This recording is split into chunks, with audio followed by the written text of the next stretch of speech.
믿음이 뭡니까? 우리가 말하는 믿음, 어떤 믿음을 가져야 되느냐? 어떻게 신앙생활을 하는 겁니까? 이렇게 묻는다면 여러분은 뭐라고 대답을 하시겠습니까? 글쎄요, 나도 다녀봤지만은 잘 모르겠던데 좀 곤란하잖아요. 딱 정리가 돼야 돼요. 왜 믿는가? 여러분이 어려운 게 아닙니다. 쉽게 생각을 하시면 돼요. 예수 믿으면 돼요. 예수님을 뭘 믿습니까? 예수님이 십자가에서 나의 모든 문제를 다 끝냈다고 하는 사실을 믿으면 됩니다. 우리 삶의 현실 속에 그래도 문제는 옵니다. 그래도 이 문제도 끝냈다. 이게 믿는 거예요. 믿습니다 해놓고 문제 오니까 시험 들고 그러면 그거 안 믿는 거예요. 안 믿는 사람이 자꾸 믿는 척 하니까 문제가 돼요. 믿는 사람은 이제 나라가 바뀐 거예요. 내가 세상 속에 살지만은 하나님 나라 안에 사는 겁니다. 자기가 하나님 나라에 사는 것이 뭔지도 모르니까 그냥 살아 이렇게 하지, 실제는 하나님 나라 안에 있는 힘이 있고 하나님 나라 안에 있는 평안이 있고, 예수님이 그랬잖아요. 이 평안을 내가 너에게 주는, 이 평안은 세상이 주는 것 같지 않다. 그랬습니다. 하나님의 나라 안에 산다고 하는 그 의식이 있어야 돼요. 여러분, 대한민국 살 수도 있고 저 일본에 살 수도 있잖아요.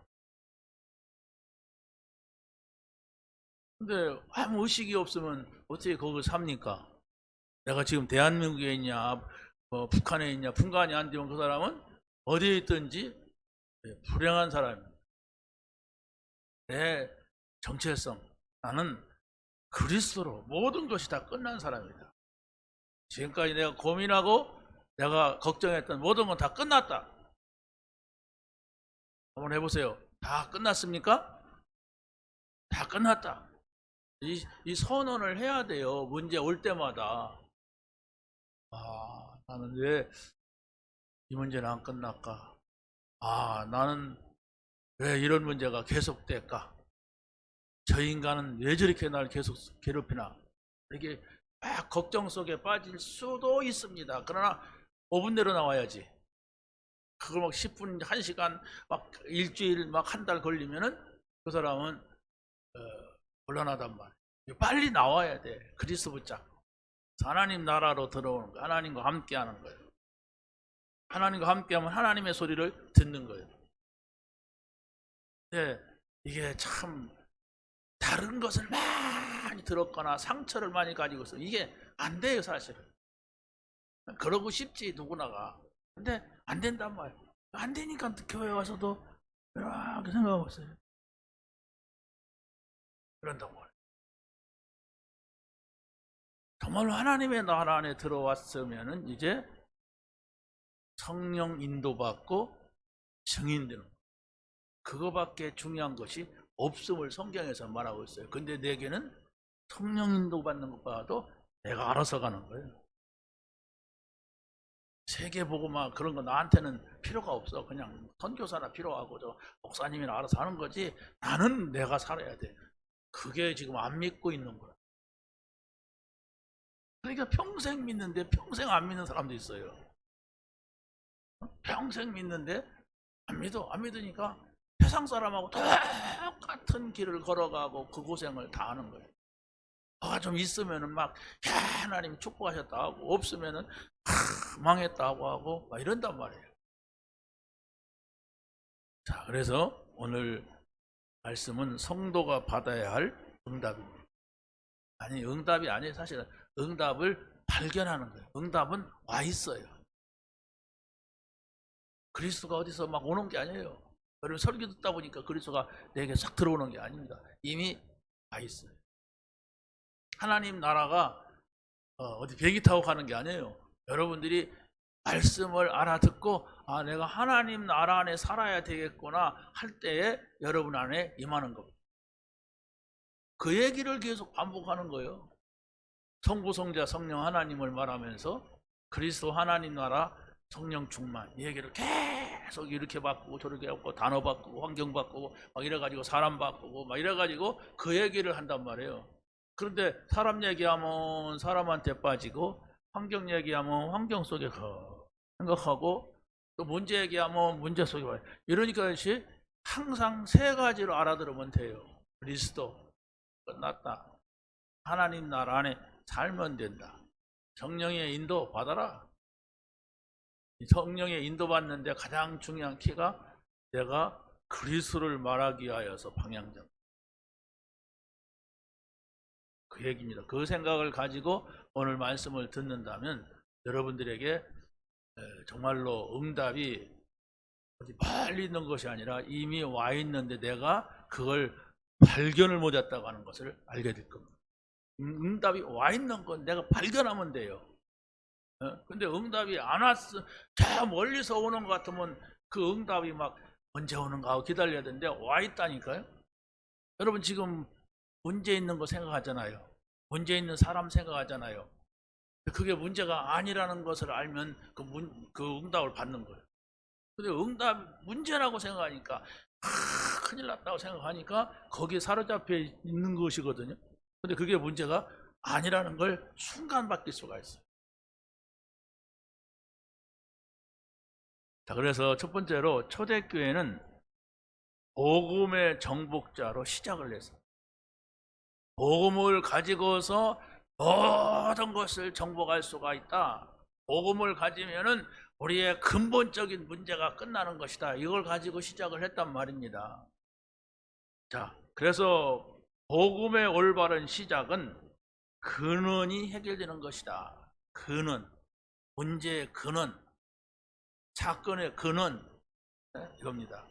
창세기 3장 15절에 보면 이런 말씀이 있죠. 여자의 후손이 뱀의 머리를 상하게 할 것이라. 그러면 여자의 후손은 그리스도를 말하죠. 뱀의 머리는 사단을 말합니다. 그러니까 그리스도가 오시면 사단의 발가락을 건드리는 게 아니라 머리통을 깨버린다는 거예요. 그러니까 사단은 완전히 끝나는 거죠. 그리스도 앞에서는 사단은 어떻게 할 수가 없는 존재입니다. 또 출애굽기 3장 18절에 보면 애굽에서 노예 생활하고 있는 사람들에게 모세를 통하여 피 언약을 주셨어요. 그래서 누구든지 잘생겼든 못생겼든 피 바르면 거기서 나왔어요. 아무리 훌륭해도 피 안 바르면 거기서 못 나오고 영원한 사단의 노예가 됐던 겁니다. 또 이사야서 7장 14절에 보면 처녀가 잉태할 것이다. 어떻게 처녀가 잉태합니까? 그러나 처녀가 잉태하는 한 사람이 있다. 그 이름을 임마누엘이다. 하나님이 우리와 함께하러 오시는 것이다. 그건 어떤 자연과학을 가지고서는 믿을 수 없는 겁니다. 이건 영적인 과학이죠. 자연과학이 아니에요. 어떻게 처녀가 애를 낳습니까? 그렇잖아요. 그러니까 그걸 믿지 못하는 사람은 막 이상한 말을 퍼뜨렸어요. 저 마리아가 로마 군병에게 강간당해서 애 낳나 보다 이렇게. 믿을 수가 없죠. 그렇게 생각하는 사람이 어떻게 구원을 받습니까? 하나님이 누군가를 알아야 됩니다. 하나님은 창조주예요. 우리 수준의 사람이 아닙니다. 우리 수준의 사람이라면 우리가 뭘 믿습니까? 나를 믿으라고 하죠. 그러죠? 자, 이 사실을 가지고서 우리가 베드로라고 하는 사람은 예수님께서 이런 질문을 했어요. 사람들이 나를 누구라느냐? 너희는 나를 누구라느냐? 그랬어요. 사람들은 다 틀리게 말했는데 베드로는 이렇게 대답하잖아요. 같이 해보세요. 시작. 주는 그리스도시요 살아계신 하나님의 아들이십니다. 이 고백이 이해가 되고 믿어져야 됩니다. 창세기 3장 15절 여자의 후손이 바로 그리스도입니다. 출애굽기 3장 18절에 피의 언약이 그리스도의 십자가입니다. 이사야서 7장 14절이 바로 임마누엘이 하나님이 우리에게 함께 하시러 오시는데 그리스도십니다. 이렇게 고백하는 게 그리스도, 주는 그리스도시요 살아계신 하나님의 아들이십니다. 그리스도 완전한 사람이시고 하나님의 아들 하나님이십니다. 이렇게 고백하는 거예요. 이걸 고백으로 끝나면 안 돼요. 믿어야죠. 우리가 같이 할 수 있잖아요. 다 같이 하는 거면 할 수가 있다면. 그러나 내 마음속에 그리스도면 되는구나. 그리스도 안에 모든 것이 끝났구나. 예수님이 그리스도로 오셨구나. 이렇게 여러분이 의식 속에, 마음 속에 그것이 담겨져야 돼요. 그럴 때에 여러분의 영이 살아나는데 그때에 세상이 줄 수 없는 평안이 오는 거예요. 세상에 어떤 것도 해결할 수 없는 그 문제가 해결되는 거예요. 여러분이 문제가 있을 때 문제 해결되는 게 중요하지 않아요. 예수가 그리스도이심을 믿는 믿음을 갖기 위한 해결이지, 어떻게 보면 문제가 없으니까 그 사람은 예수도 안 믿는 사람이거든. 그럼 지옥 가요. 그렇죠? 문제가 막 괴롭혀야 그 사람 하나님을 찾는데, 워낙 그냥 생활 조건이 좋으니까 그거 노느라고, 그거 즐기느라고 하나님 찾지도 안 해. 기도 답답할 때 하는 거지 뭐 이런 식이야. 구원받을 수가 없어요. 여러분이 문제 없어도 예수가 그리스도시다. 문제가 없습니까? 문제 많죠. 그런데 예수가 그리스도라고 하는 고백을 날마다 할 수가 있어야 그때의 성령이 여러분 안에 임재하시는 거예요. 왜냐하면 우리는 문제가 너무 많은 존재로 태어났어요. 지금도 많은 문제 속에 살아가요. 그런데 그 문제가 나를 이기지 못하는 것은 예수가 그리스도라고 하는 이 이름 때문에 나를 어떻게 할 수가 없는 겁니다. 근데 왜 우리는 막 힘들고 어렵습니까? 우리 욕심이 많아서 그래요. 세상에서 뭔가를 잘 해보고 성공하려고 하고 막 가져보고 막 어떻게 하려고 하니까 그게 안 차니까 문제지. 여러분이 지금 사는 걸 보면요, 세종대왕보다 잘 살아요. 세종대왕이 갖지 못한 걸 많이 가지고 있다니까요. 그러면 난 참 이 시대에 태어나서 감사하다 이러면 되는데, 아니야, 막 저 사람 거 보니까 이 사람 보니까 막 다 갖고, 저 사람의 건 저거 갖고, 저 사람 거 이거 다 갖고, 그래 행복을 알아. 그게 육의 사람이에요. 영의 사람은 그리스도로, 하나님 나라로, 성령으로 행복한 거예요. 여기에서 행복이 있어요. 그래, 영의 사람이 하나님 나라 가지, 육의 사람은 여기서 살다가 지옥 가는 겁니다. 여러분, 지옥 갈래요? 여러분이 왜 교회 왔습니까? 그냥 먹을 것 좀 해결해 보려고 왔습니까? 무슨 병도 좀 해결해 보려고 왔어요? 아니면 여러분이 속 터지는 거 그것 좀 쏟아보려고 왔습니까? 그것은 죽으면 다 끝나는 거예요. 그거 아무리 응답받아도 죽으면 끝나는데, 우리는 그리스도 하나님 나라 성령 충만이라고 하는 영원한 나라로 인도할 이 복음을 붙잡아야 되는 겁니다. 영적인 세계가 있고 영적인 존재가 있는데 그게 희미하단 말이에요. 내게 그게 희미하면 희미할수록 육의 것만 찾아요. 육의 것만 찾으면 육신의 사람이죠. 영의 것을 생각해야 돼. 영적인 것을 찾아야 됩니다. 그런데 전혀 영적인 것이 없이 살아가는 사람들이 대부분이에요. 그냥 오늘로서 만족해. 육의 사람입니다. 자, 바울이 자신의 인생을 바꿔놓은 복음을 이렇게 고백합니다. 넘어와서 1장 16절 한번 읽어보세요. 시작. 내가 복음을 부끄러워하지 아니하노니 이 복음은 모든 믿는 자에게 구원을 주시는 하나님의 능력이 됨이라. 먼저는 유대인에게요, 그리고 헬라인에게로다. 왜 여기서 복음을 부끄러워하지 아니하노니래요? 복음 부끄러워하지 않지, 나도 안 부끄러워하는데, 이렇게 말할 수가 있겠어요. 그런데 이 당시에는 예수 믿는 것은 부끄러운 일이었어요. 아니 예수 믿는 것은 잡히면 감옥 가고, 예수 믿는 것은 뭐 잡히면은 자기 재산도 뺏기고 순교도 막 사람도 죽임도 당하는 그런 때였습니다. 예수님 당시 바울 사도 당시에는 예수님이 그래 죽으셨잖아요. 십자가에 죽으시고 잡혀가지고, 그래서 제자들은 다 순교당하고, 아무튼 뭐 예수 믿는 사람들이 비참했습니다. 그러니까 어쩌다 예수 믿게 됐어? 이렇게 된 거예요. 아이고 안 됐다.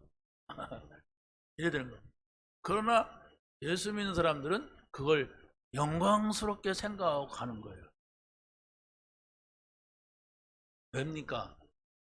복음이 뭔가를 알았기 때문에. 복음은 그런 게 아니다. 이 땅에서 조금 잘 산다고 그게 아니다. 이 세상에서 성공했다고 그게 아니다.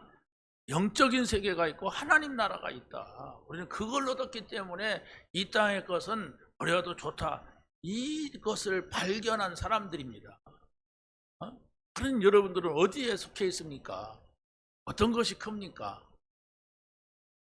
먹는 거, 마시는 거, 입는 게 크지 않아요? 그거 없다고 슬퍼하지 않습니까? 그게 좀 모자라니까 막 심각해지고, 그게 좀 있으니까 충만해지고 뭐 그렇지 않아요? 그게 아닌데 하나님 보실 때는 잠깐 지나가는 여정에 불과한 거예요. 그래서 믿는 자를 순례자는 뭡니까? 휙 들어보고 가는 거예요. 그 과정을 순례자의 여정이라고 합니다. 지난주날 메시지 했죠? 지나가는 건데 지나가면 돼요. 문제 있는 거 보면 빨리 지나가면 되는데 저거 왜 저래 하고 쳐다보고 있으니까 문제지. 순례자는 지나가면은 우리는 목표하는 것이 있기 때문에 그걸 향해서 간단 말이에요. 그런데 이 복음을 모르면 온통 세상 것에 이렇게 빠져 있단 말이에요. 세상의 것에 잡혀 있단 말이에요. 지나가는 겁니다.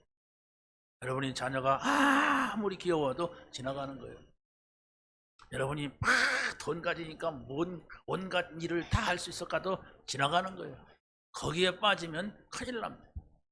그래서 시편 기자는 이렇게 말했습니다. 하나님 아버지, 내가 가난하게도 마시고 부하게도 마시고, 가난해서 내가 하나님이 없다 할까 두렵고, 내가 너무 부해가지고 그걸 따라갈까 두렵습니다. 하나님 섬기기에 가장 합당하게 나를 인도해 달라고. 여러분은 어떻게 기도합니까? 하나님, 저에게 또 주고 또 주세요. 그럼 제가 헌금을 많이 드리겠습니다. 그러죠? 돈 있어봐야 드리나? 언제 그런 말을 했느냐요. 그런 사람 말은 절대로 믿으면 안 돼요. 다 사기꾼들. 다 그래요. 막 내가 막 돈 벌면 그냥 하나님 앞에 막 든다.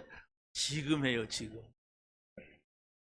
내가 돈을 받을 게 있는데 그거 그냥 받으면은 다 하나님 앞에 드리겠습니다. 지금 해라 그랬더니 하나님이 그렇게 이용당하지 않습니다. 그 사람의 생각이 어디에 있는가 하는 것을 알거든. 여러분, 그리스도로 행복하시기 바랍니다. 정말 하나님 나라 안에 있는 것으로 행복해야 돼요. 여러분, 어떤 사람도 내가 돈이 없어 불행하다, 저 인간 때문에 불행하다, 이것 때문에 힘들다 하는 것은 복음이 아니라고 합니다. 이런 말을 하고 내려가서 제가 저 뒤에 가서 걱정을 하더라도 여러분들은 아니야, 복음이야 이렇게 잡아야지. 아이고 목사님도 그러시네. 그러면 여러분이 내가 그리스도가 되는 건데, 내가 그리스도가 아니에요. 그러니까 사람 보고 믿지 말라는 건 그거지. 그렇잖아요? 그걸 그리 믿으면 안 된단 말이에요. 목사님도 우리와 똑같은 인간이거나 강단에 서서 하나님 말씀을 전할 뿐이거나 이렇게 하고서 우리가 믿음을 지켜야지. 자, 보세요. 교회의 올바른 시작은 바로 뭐냐? 그리스도로 끝내는 것입니다. 아십니까? 그리스도로. 그래서 예수님께서 십자가에서 온 인류를 향하여서 뭐라고 했습니까? 우리 잘 알지만 읽겠습니다. 시작. 예수께서 신 포도주를 받으신 후에 이르시되 다 이루었다 하시고 머리를 숙이니 영원히 떠나가시니라. 자, 보세요. 우리는 가시만 찔려도 아파갖고 그러는데, 그런데 예수님은 양 손에, 양 발에, 또 머리에 가시 면류관을 쓰시고, 그러고 어떻게 합니까? 거기에서 말씀은 말이 나옵니까? 말이 나와야? 말이 안 나와요. 그런데 예수님은 이때를 위하여서 오신 거예요. 그럼 믿어야 돼요. 놀다가 얘기한 게 아니란 말이에요. 즐거운 나무 밑에서 얘기한 것이 아니라 십자가에서 다 이루었다. 다 이루었다. 근데 이 말이 중요한 게 아니라 그 공생의 기간에 다 말씀하시고 얘기를 했어요. 밑도 끝도 없이 그냥 다 이루었다 그러면 다 이뤘다는 거예요. 미리 다 얘기했어요. 공생의 3년 동안. 그래서 이 마지막 결정적인 이 종지부를 찍은 거예요. 믿으면 됩니다. 믿는 게 뭡니까? 그 생각하면 돼요. 언제 생각합니까? 문제 있을 때 떠오르도록, 사건 있을 때, 흔들릴 때 다 끝난 거다. 저거 문제 아니, 다 끝난 거다. 이렇게 여러분들이 고백되고 증거가 돼야 되지. 녹을 때는 막 다 끝났다더니 문제는 그게 아니고 이러쿵저러쿵 그건 이거 저러쿵 맨날 이러면은 이게 안 되는 거예요. 이게 여러분 집에 예배드려 갔는데 가면 여러분의 신랑이 그냥 왜 잡아 막 이러고 나오면 반찬도 없다 그러고 나오면 아이고 내 저 인간 어떻게 알아보면 좋겠냐 막 이러고 또 막 한숨 쉬고 막 원통해 하잖아요. 그리스도로 보세요. 그 사람은 저렇게 살다가 죽겠는데 그리스도만이 필요하다. 아니 그리스도가 증거되게 하옵소서. 그 기도할 수 있는 시간이 되면 여러분의 마음은 보호가 되고 여러분의 마음에 하나님이 평강이 임하게 됩니다. 그래, 저 인간 내가 없으면 어떻게 살겠냐? 굳이 하는 사람 치고 살자 이렇게 돼야죠. 그러면 하나님께서 기회를 준단 말이에요. 그죠? 아니 저 길 지나가는 사람들 예수 믿으라고도 해야 되고 거기서 욕도 먹잖아요. 여러분들 복음 전하려면. 그런데 여러분의 신랑하고 살면서 좀 욕 좀 먹는 거 기도할 수 있는 기회. 정말 여러분들이 가족을 위하여서 기도할 때는 고통당할 때 기도합니다. 고통을 안 주면은 기도 안 하더라고요. 사람들이. 그 사람이 예수 믿도록 구원받도록 하나님 아버지 나는 어찌해도 좋습니다. 나는 예수 믿고 이제 이게 뭐 중지차가 됐으니 저 사람이 예수 그렇게 안 해요. 안 하고 이제 시험 줄 때 막 어려울 때 그때서 그것도 조금해요. 막. 여러분이 붙으세요. 그래서 여러분이 일단 영적인 힘을 회복해야 됩니다. 여러분이 기도하면 영적인 힘을 하나님께서 주시게 돼 있어요. 그래서 예수님이 기도 외에는 이런 것이 나타날 수가 없다. 이런 이유가 없다 그랬어요. 그래서 예수님이 제사들을 막 뭡니까? 갈멜산인가? 아니 그 어디야? 겟세마네 동산에 데려가서 막 기도하다가 와서 졸고 있으니까 막 기도해라 깨워 또 이렇게 시험에 들지 않게 기도해라 또 막 예수님이 막 무슨 장난치듯이 막 이랬어요. 그냥 기도하시지. 이 다 거기 아마 코 고는 사람이 있었나 봐. 좀 멀리 떨어져 있었는데 어떻게 또 기도하시다가 또 그 소리를 들었는지 와서 또 깨우고. 그래서 아니 제가 학교 다닐 때 수원에 영광교회에 있었는데 그 교회는 금요일만 되면은 칠보산 기도원을 차 태워갖고 가요. 태워 갔는데 우리가 저 양지 우리 덕평 있죠? 그 옆에 양지 거기 학교 다닐 때 거기서 다니고 또 이제 사당동으로 가는데 거기 다닐 때요. 아이고 그 유명한 차영배 교수가 자기 사위를 데려왔는데 이 사람은 얼마나 성실하냐면 6시에 끝나는데 6시 1분도 안 틀리게 끝나. 그 금요일날 같은 데는 학생들이 빨리 갈라가거든요. 가서 처리하다고 뭐 하려고 하니까 안 끝나 이 사람. 그런데다가 또 끝나고 나서 학회가 있어. 미치는 거예요. 그래서 정신없이 끝나고 막 가요. 가면은 저녁 먹고 가면은 벌써 다 갔어. 8시에 가나? 그러면은 우리는 나랑 같이 또 그 서울 농대 다닌 그 전도사가 있는데 그 친구랑 같이 택시 타고 막 칠보산에 가요. 근데 그때 택시비가 3,000원 나왔어요. 큰 돈이었어요. 그러면 하나님 앞에 기도하는 게 아니야. 그냥 우리 목사님 어디서 기도하시는가? 그 근처에 가서 소리 지르려고 주여 하고 막 그런데 주여 몇 번 불러봐요. 학교에서 정신없이 왔지, 저녁 먹었지, 거기 앉았으면은 성령이 내리는 게 아니고 뭐가 내려요? 어디서 오는지 막 그 졸음이 쏟아지는데 감당이 안 돼. 막 이러는 거야. 그러면 우리 목사님은 아이고 저것들이 학교 갔다 와서 힘든가 보다. 하나님 저들에게 힘을 줘. 그러면 되는데 주여 하다가 소리 안 나면 자갈을 뿌려. 그분의 말씀은 전도사가 신학생이 기도 훈련을 받아야지. 그러면서 졸면 그 자갈비 맞고 또 주여. 이게 추억에 있어요. 그래서 지금 생각하면 어찌됐든 간에 우리가 하나님이 주신 힘을 얻는다고 하는 것은 기도의 힘입니다. 그래서 우리가 정말 어떻게 하면 이게 기도할 수가 있을까? 그러니까 내가 거기에 마음을 담고 기도하면서 이 부분을 많이 말씀을 드려야 되겠구나 이런 생각을 해봤습니다. 자, 그리스도로 끝난 사람은 하나님 나라 안에 들어와서 하나님 일하는 것이 믿음입니다. 우리는 이 세상에 살지만 하나님 나라의 일을 해야 돼요.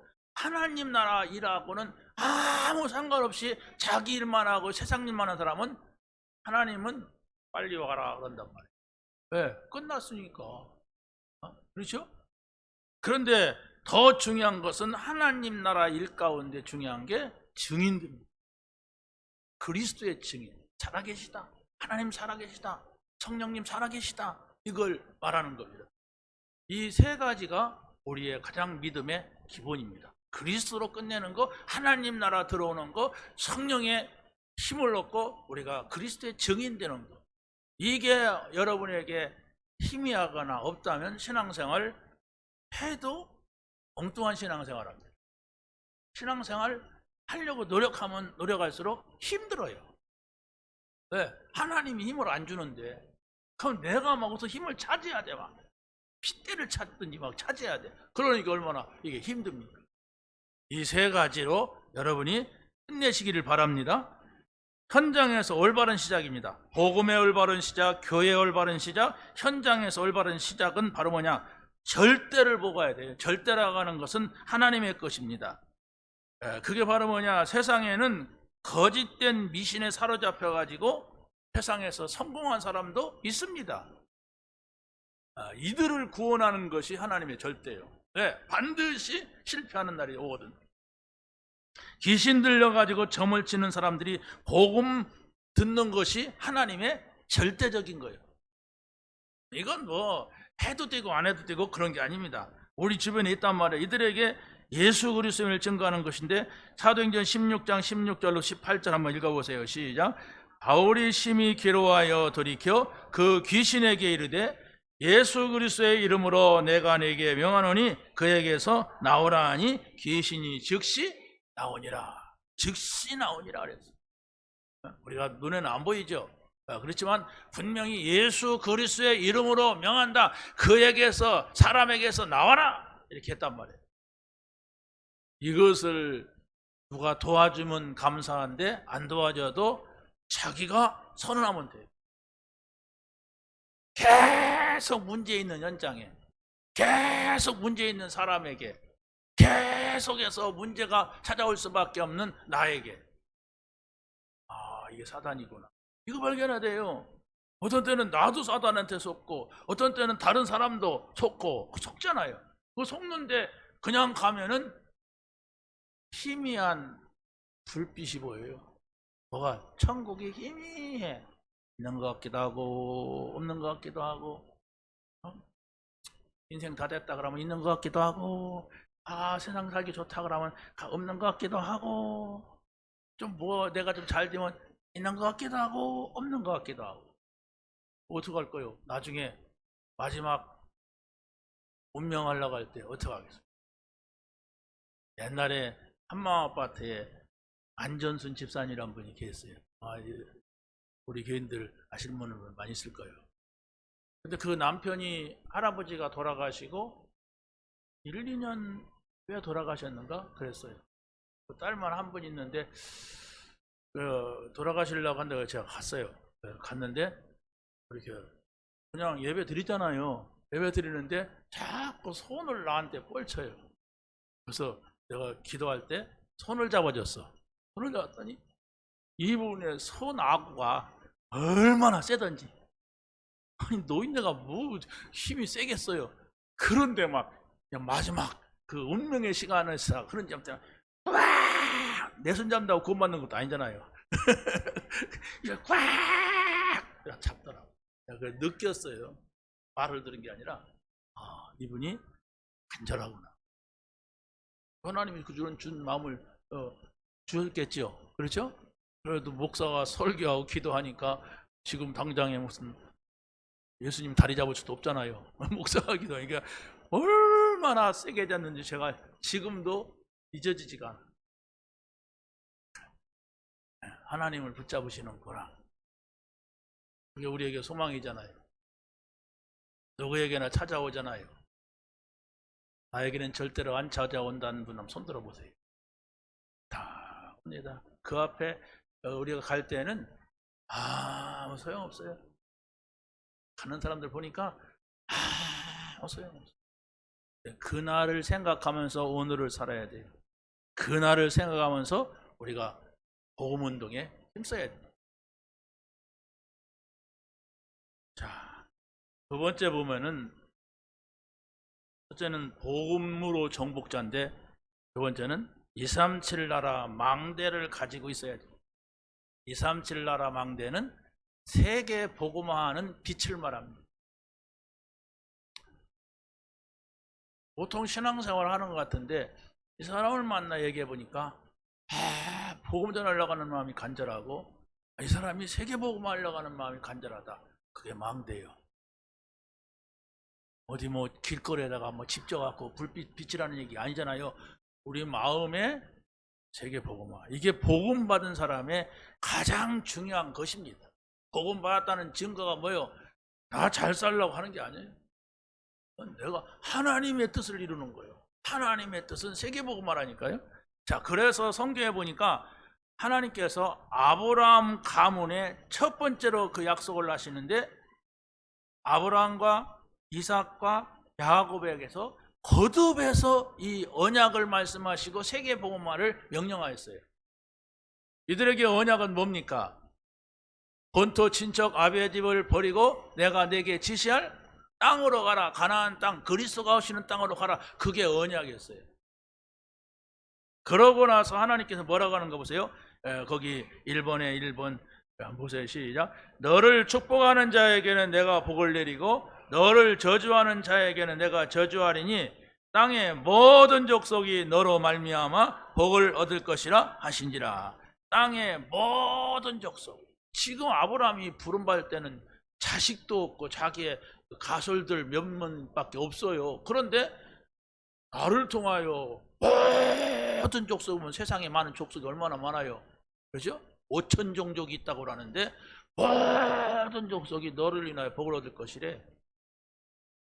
이 언약을 줬어요. 가나안의 언약과 세계복음화의 언약.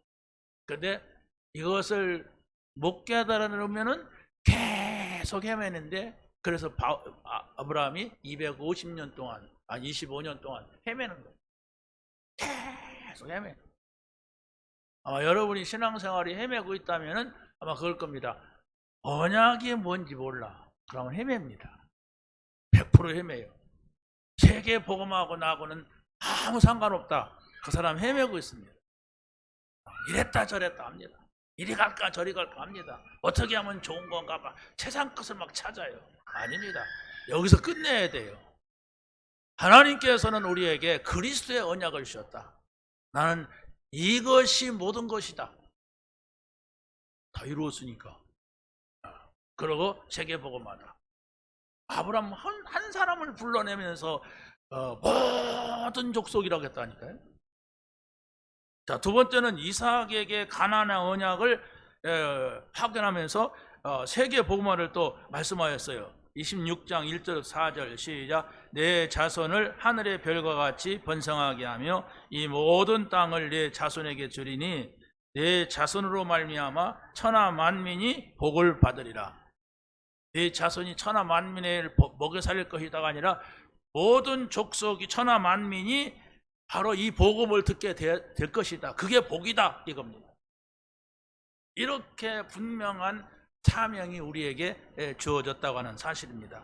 야곱이 또 어려운 상황이 왔을 때 하나님께서는 언약을 확인해 주시면서 세계 복음화를 말씀하십니다. 28장 14절 시작. 내 자손이 땅에 티끌같이 되어 내가 서쪽과 동쪽과 북쪽과 남쪽으로 퍼져나갈지며 땅의 모든 족속이 너와 내 자손으로 말미암아 복을 받으리라. 뭔 복입니까 이게? 우리가 생각하는 육신적인 복을 말하는 게 아니에요. 육신적인 복도 포함됩니다. 그러나 더 중요한 것은 예수가 그리스도라고 하는 사실을 아는 거예요. 여기에서 정말 육신적인 것도 따라오지만은 더 중요한 영원한 거, 하나님 나라의 것이 오는 겁니다. 여러분이 하나님 나라, 영원한 나라를 바라봐야 되는데 그게 잘 안 보여요. 왜 안 보이냐? 복음이 확실하지 않으면 안 보여요. 과연 천국과 지옥이 있을까? 죽으면 간다고 하는데 다 간다고 하는데 나만 안 간다고 하면은 곤란한 사람이잖아요. 간다고 가죠. 예, 가요. 이런 건 아닌지. 그건 여러분이 하나님 앞에 서야 됩니다. 하나님, 사실 많은 얘기하지만 저는 그게 안 믿어집니다. 저에게 그 응답 주세요. 하나님 나라가 있다고 하는, 하나님 나라 간다는 그 믿음을 저에게 주세요. 그렇게 솔직하게 하나님 앞에 진실하게 서야 돼요. 그건 사람 앞에 서는 게 아닙니다. 사람 앞에 서면 아이고 저것이 이제서 저런 소리 이렇게 욕이나 먹어요. 하나님 앞에 여러분 자신 신령과 진리로 서야 됩니다. 그 진리잖아요. 천국이 있는 게 진리입니까? 없는 게 진리입니까? 있는 게 진리예요. 그렇다면 내가 지금 육적인 사람이라 구원받아놓고도 육적인 사람이라 크게 희미하니까 늘 보이는 것 이상을 못 본단 말이에요. 안 보이는 게 얼마나 많아요. 그렇지 않습니까? 오늘 새벽에 와서는 제가 이렇게 성경을 쭉 보는데 사도행전 요한복음 14장 16절 17절 보혜사 성령이 오셔서 너희와 영원토록 함께 할 것이다. 이 눈에 안 보이는 얘기예요. 이게.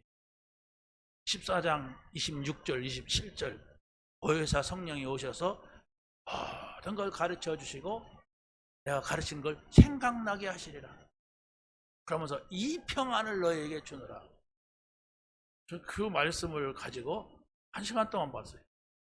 그러면서 요한복음 16장 13절에 이는 진리의 영이라. 그래서 너를 진리 가운데로 인도하실 것이다. 이건 믿어야 되는 것이지 보여져야 되는 게 아닙니다. 왜? 영이 안 보이는 건데 우리가 자꾸 보려고 하니까 이 신앙에 갈등이 오는 거예요. 아이고 공기 좀 보여주면 좋겠다. 공기 좀 연구해보자. 평생 연구해보세요. 공기가 보이나? 안 보여요. 소리 좀 연구해봐. 소리가 어디 날아다니까? 안 보입니다. 그거는 안 보이는 것들이 얼마나 많아요. 근데 영적인 세계에 살아 있으면서 안 보이는 것이 딱 말한단 말이에요. 그래서 이건 굉장한 영적인 과학이면서도 우리가 어마어마한 거예요. 성령이 와요. 하나님의 영이 우리에게 온단 말이에요. 이를 어떻게 내 속에 뭐 답이 나옵니까? 어떻게 뭐 생각한다고? 그래서 성삼위 하나님께서 말씀으로 내게 임하여 주옵소서. 또 구원으로 내게 임하여 주옵소서. 능력으로 임하여 주옵소서. 영력, 지력, 체력, 인력, 경제력을 나에게 주옵소서. 끝내지 어떻게 네, 보여달라고도 할 수도 없고 뭐 갑자기 막 불을 내려달라고 할 수도 없고 그러잖아요. 가만히 봤어요. 가만히 아무튼 계속 생각하다가 또 보다가 또 기도하다가 보다가 근데 좋더라고요. 그 은혜가 있기를 바랍니다. 예. 또 우리는 예수님께서 제자들에게 마지막 하신 약속을 봐야 됩니다. 아브라함과 이삭과 야곱은 이스라엘 사람들에게 시조인데 예수님께서는 제자들에게 뭐라고 합니까?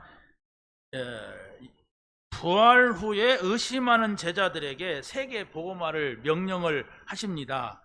마태복음 28장 거기 읽어보겠습니다. 시작. 예수께서 이르시되 하늘과 땅에 모든 권세를 내게 주셨으니 너희는 가서 모든 민족을 제자로 삼아 아버지와 아들과 성령의 이름으로 세례를 베풀고 그랬어요.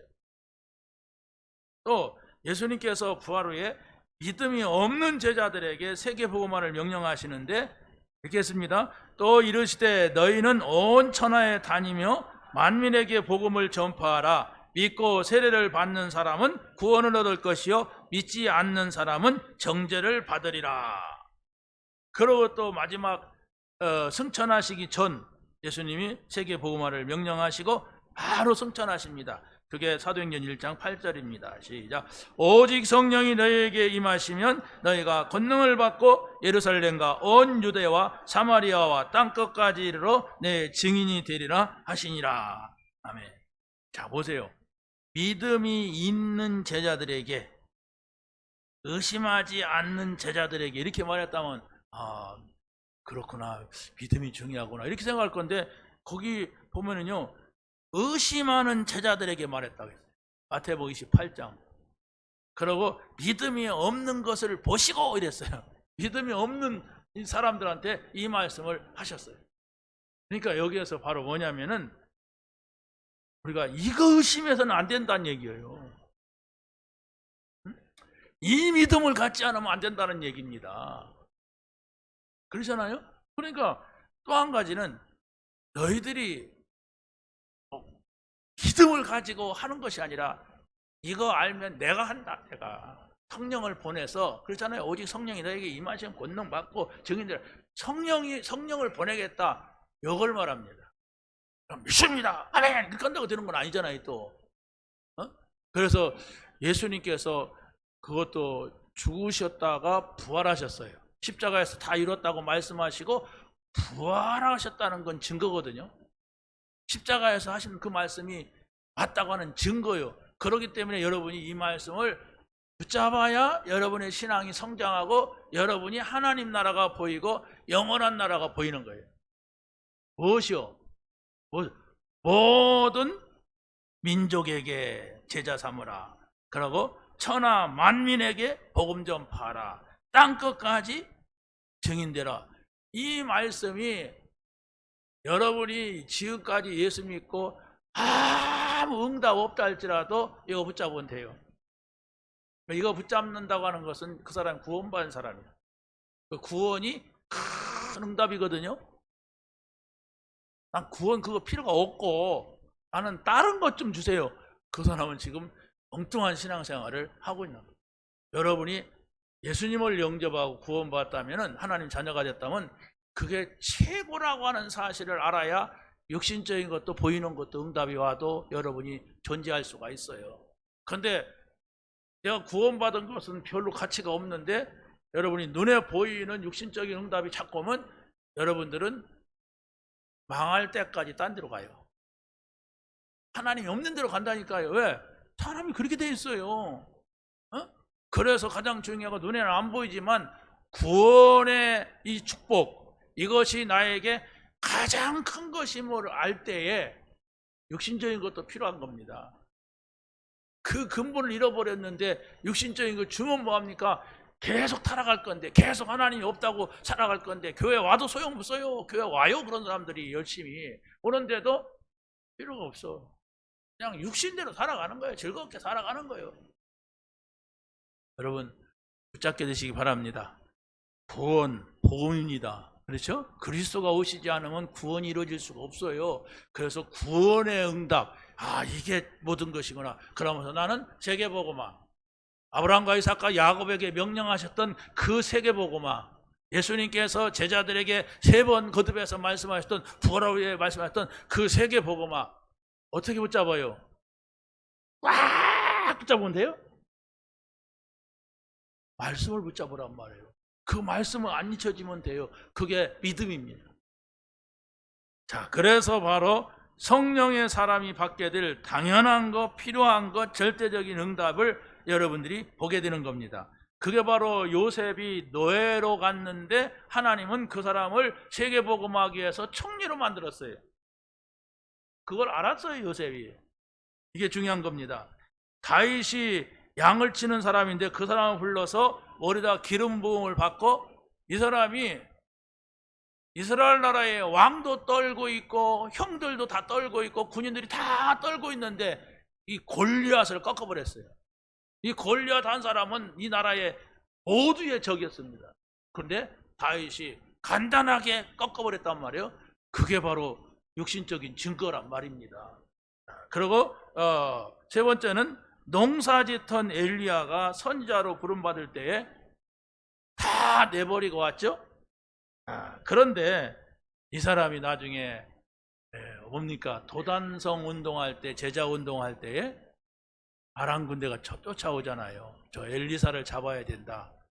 엉망 군대를 우리가 쳐부셔서 저 한 사람 못 잡으면 안 된다. 내가 꽈지만은 기도 한마디로 소경 만들고 저 아람 군대는 쓸 수 없는 포로 잡은 사람들을 잘 먹여서 보내니까 그 후에 사무엘이 살아있는 날 동안에 전쟁이 없었더라 했어요. 뭐가 없다고요? 전쟁이 없었다고요. 전쟁이 일어나죠. 왜? 군인들이 오면은 빨리 잡히려고 하는데 잡히면 저기 가서 잘 먹고 와. 군인들이 얼마나 배고픕니까? 힘들고 젊은 사람들이. 그래서 빨리 잡혀갖고 빨리 먹고 빨리 가려고. 이게 전쟁이 돼야지. 이런 전략이 하나님께 있었단 말입니다. 자, 마지막 세 번째입니다. 보세요. 여러분이 복음을 가졌다고 하는 것은 저 미래를 오늘 볼 수 있는 겁니다. 그게 237입니다. 여러분이 세계 복음화 하는 것은 미래에 이루어질 일입니다. 지금 당장 안 이루어지잖아요. 그런데 237 나라를 여러분이 붙잡고 이 망대를 세웠다고 하는 것은 저 미래에 있을 것을 지금 내가 보고 있는 거예요. 지금 잡은 거예요. 그런데 세 번째로 초대교회는 이방인의 뜰을 가지고 있었습니다. 이방인의 뜰은 바로 뭐냐? 이렇게 했을 때 이방인 세계 복음화는 우리가 언제 이루어질지도 모르는데 지금 이루어지는 거예요. 지금. 그래서 외국인들이 우리 교회를 오고 여기에서 복음 받는다면 그 사람들이 언제 어느 때 하나님께서 복음으로 사용할지 몰라요. 그 나라에 복음을 전할지 몰라요. 누군지도 모릅니다. 우리는 다만 복음을 전하고 갈 뿐입니다. 그런데 복음의 씨가 심겨진다면 애들 노래 그런 거 있잖아요. 복음을 심었습니다. 복음이 싹이 나네요. 30배 맺었습니다. 100배 맺어서 이렇게 말하잖아요. 그러니까 복음은 심으면은 반드시 왜? 살아있기 때문에 싹이 나고 열매 맺는 것은 하나님께서 하신단 말입니다. 자, 그래서 언약이 성취되는 현장에 있었던 사람들을 보면은 바로 요셉이요, 모세요, 사무엘이 있습니다. 이 사람들은 하나님의 언약이 성취되는 현장으로 갔어요. 그게 바로 요셉이 애굽으로 간 거예요. 노예로. 근데 거기에서 총리가 되잖아요. 그리고 또 모세가 출애굽을 하면서 그 주변에 있는 강대국들에 다 뒤집어놔요. 이야, 그게 도대체 뭔 일이냐? 총칼도 없는데 어떻게 저 사람들이 저렇게 바로 왕을 꺾고 나가고 막 홍해를 막 가르고 이스라엘 백성들이 그냥 일체히 헤엄치고 간 게 아니에요. 가르고 지나가고 광야에서는 다 죽어요. 살 수가 없어요. 근데 거기서 40년을 버티고 도대체 이게 뭐냐? 도대체 저 인간들은 뭔데 저기서 이렇게 살아남냐? 이랬던 거예요. 이게 바로 세계 복음화입니다. 이게 세계에다가 하나님 계신 존재를 알리는 거예요. 자, 그런데 보세요. 세계 현장에서 온 사람들과 세계 현장으로 파송될 사람들이 있어요. 그게 바로 바울이 가고자 했던 로마입니다. 로마는 당시에 237개 나라의 중심이었습니다. 그래서 이 바울은 또 유대인이면서도 유대에서 태어나고 살지 않았어요. 길리기아 타소라고 하는 로마 지역 관할에서 태어났고 로마 시민권을 가지고 있는 사람이었어요.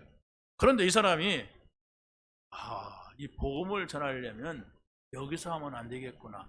로마에서 증거해야 돼. 이걸 깨달았단 말이에요. 복음 전하면서. 근데 그게 하나님의 뜻이었어요. 하나님이 보시는 것 같았단 말이에요. 그래서 바울이 로마에 가려고 기도했는데 그 응답이 온 거예요. 거기 한번 읽어보세요. 23장 11절 시작.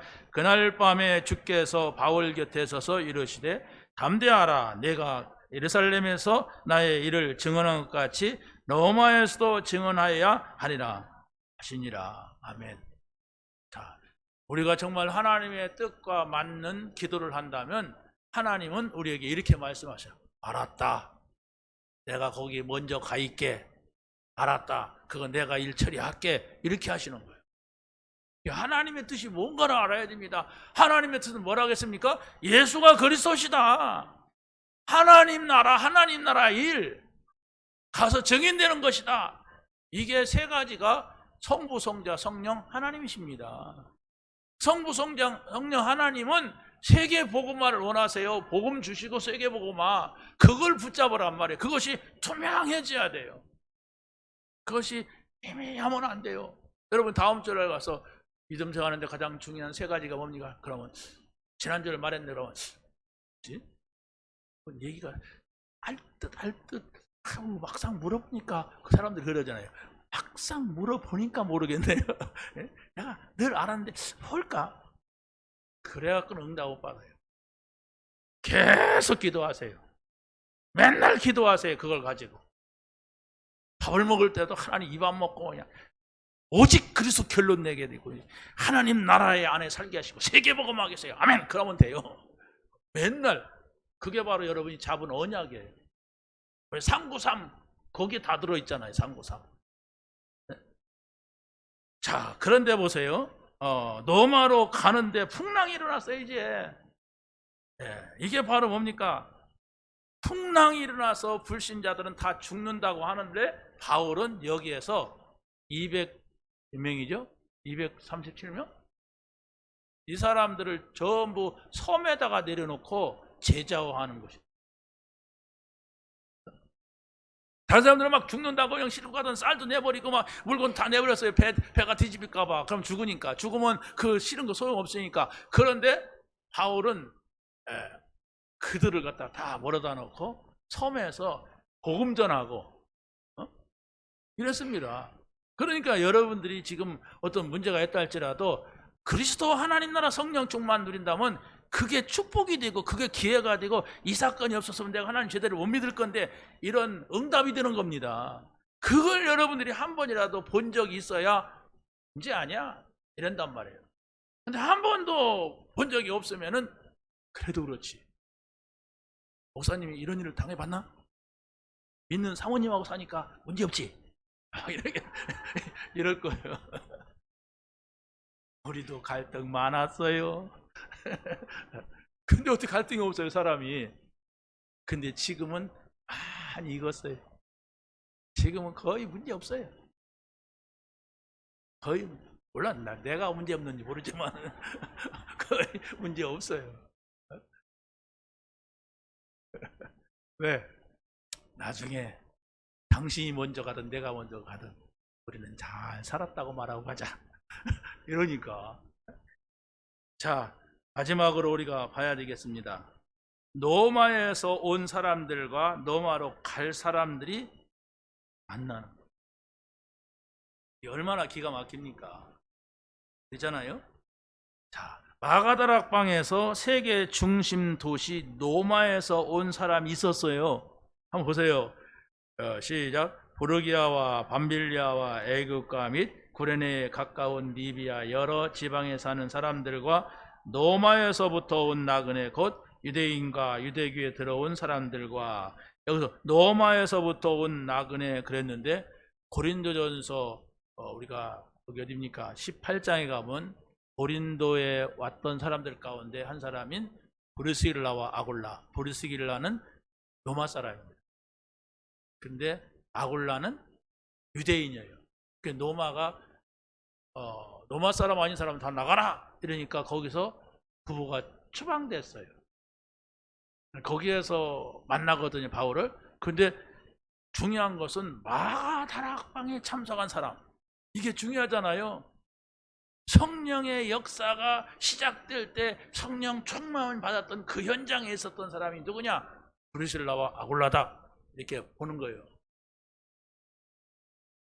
자, 그런데 이 사람이 두 번째로 보면 로마에서 온 브리실라 부부, 로마로 갈 바울이 고린도에서 만났는데 아주 기가 막히게 만나요. 18장 거기 보세요. 시작. 글라우디오가 모든 유대인을 명하여 로마에서 떠나라 한 거로 그가 그 아내 브리실라와 함께 이달리아로부터 새로 온지라 바울이 그들에게 가매.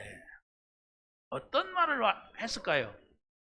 지금 브리실라 아굴라 부부는 로마에서 살던 사람이고 브리실라는 로마 사람이에요. 거기서 왔어. 그런데 바울은 로마를 가려고 그래. 세계 복음화의 현장으로 가려고 그래. 그러면 거기서 왔어요? 나도 거기 가려고 하는데, 이렇게 할까요? 이 브리실라 아굴라 부부는 복음 때문에 지금 자기의 산업을 방향을 맞추고 산업을 던져버린 거예요. 거기다가 우리가 사업하는 데는 바울의 세계 복음화의 방향을 맞춘다, 이럴 정도의 믿음 있는 사람들이었어요. 그러니까 이 사람들이 만났으니까 아마 밤새도록 이 세 사람이서 불꽃 튀었을 거라고 봐요.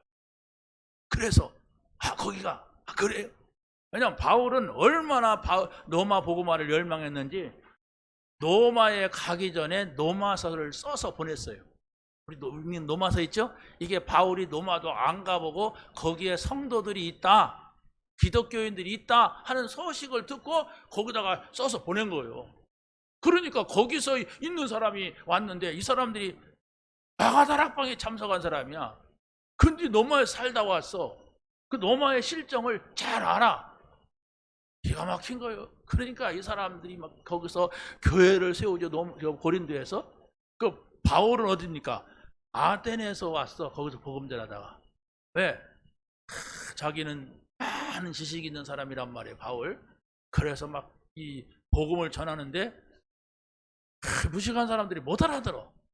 그래서 아덴은, 지금으로 보면 아테네, 그리스 아테네는 세계의 철학자들이 배출한 도시입니다. 우리가 잘 아는 소크라테스, 아리스토텔레스, 플라톤, 이런 사람들이 다 거기에서 나온 사람들이에요. 철학의 도시. 그러니까 이 사람이 아테네 가서 내가 멋진 철학적 설교를 좀 해보겠다 하고 갔는데 결론은 저 예수쟁이가 말은 잘한다 이렇게 하고 아무도 안 믿는 거예요. 그래서 바울이 깨달았어요. 복음은 그게 아니구나. 나는 그리스도와 십자가 외에는 다른 걸 말하면 안 되겠구나, 이러고 자책을 하고 있는 때에 이 사람들을 만난 거예요. 그러니까 여러분은 별 감동이 없을 수 있겠지만 이 사람들은 감동에 감동을 먹는 거예요. 야, 그래서 여기 왔구나. 우리가 내가 거기서 실패한 건 당신들 만나라고 했구나. 우리가 로마에서 추방된 것은 이 바울을 만나라고 했구나. 왜 이 사람들 평신도들이거든요. 근데 바울은 사도거든요. 그러니까 이들의 만남이 기가 막힌 만남이 되었던 겁니다. 이게 바로 뭡니까? 이방인들을 받아들이는 마음, 이방인들에게 복음 전하는 마음을 우리 마음에 가져야만 되는 겁니다. 그래서 이 사람들이 에베소에서 사역을 하고 로마까지 함께가 사역을 한 이런 아주 중요한 답을 얻었던 사람들입니다. 여러분들에게 정말로 오직 복음으로 정복해야 된다고 하는 사실을 믿고, 또 237 나라에 빛을 비추는, 또 우리 교회 안에 내 안에 이방인의 뜰을 세워야 된다는 이런 사명감을 가지고 간다면 하나님께서 그 모든 것을 여러분에게 더하시는 응답이 있게 될 줄로 믿습니다. 하나님 감사합니다. 오늘 주신 말씀을 붙잡게 하시고 이 말씀을 누리며 이 말씀에 증인되게 하여 주시옵소서. 예수님의 이름으로 기도하옵나이다. 아멘.